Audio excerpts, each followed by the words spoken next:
Welcome to the News Camtasia Studio.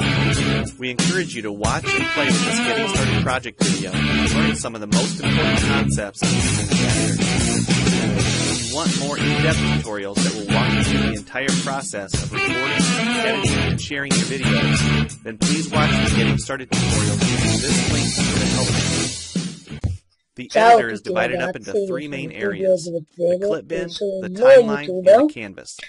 Canvas is where you see your video during playback. You can move, resize, and reposition all media however you want. The timeline is where you assemble and edit your video. At the top of the timeline, tick marks represent time in terms of minutes and seconds. When building a video, you'll work in a horizontal manner, beginning from the left and moving sequentially through time toward the right. The tracks are layered on top of each other, so media you add on higher tracks is viewed on top of media on lower tracks on canvas.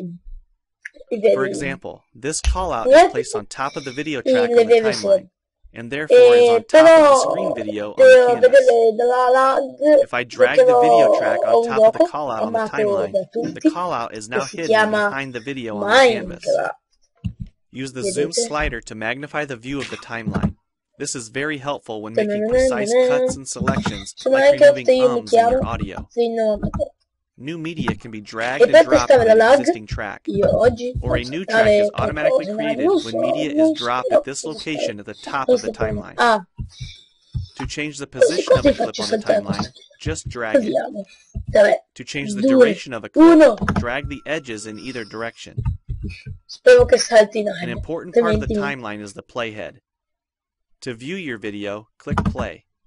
Notice how the video and the timeline's playhead stay in sync. Click anywhere along the timeline and the playhead moves to that point. To remove a portion of your video, click the selection button and red out point. Then, click the cut button. If you don't want media cut on a specific track, just click the lock icon.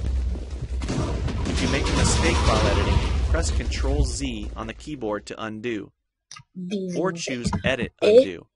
Double-click the playhead to deselect. Next, we'll look at the clip bin and the library. The clip bin holds recordings, audio files, images, and title slides being used in the project you're currently working on. The library stores video clips, intros, callouts, title slides, and other media assets you want to use from project to project. It is pre-populated with professional content you can use in your videos.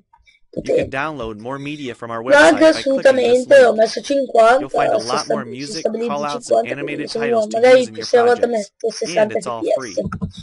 Once you find something you like this callout for example, just drag it to a track on the timeline and resize and reposition it as needed. Click the callout on the canvas to open the callouts tab and edit the text, or change any of the text properties like color or size. You can find a number of other callouts to use in your projects by expanding the Shapes menu.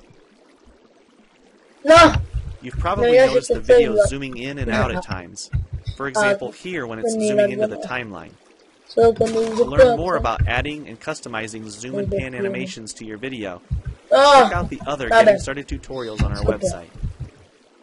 We've talked about some of the tabs already, but be sure to explore the others for adding and editing special effects. If they don't all show up as tabs, click on the More tab to explore others, like the speech-to-text capabilities and captions, and the improved quizzing.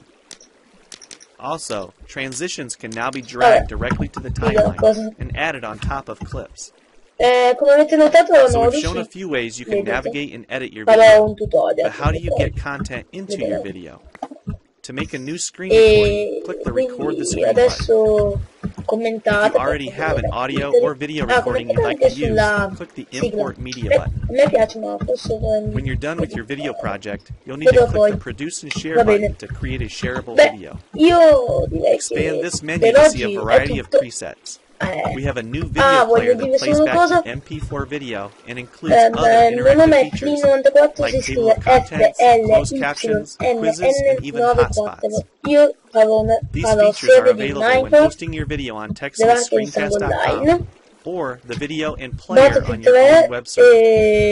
This player provides playback on multiple devices with just one video, whether it's a phone, tablet, laptop, or desktop computer. Well, it's time for you to try Camtasia Studio for yourself, using the content on the timeline, or better yet, create your own.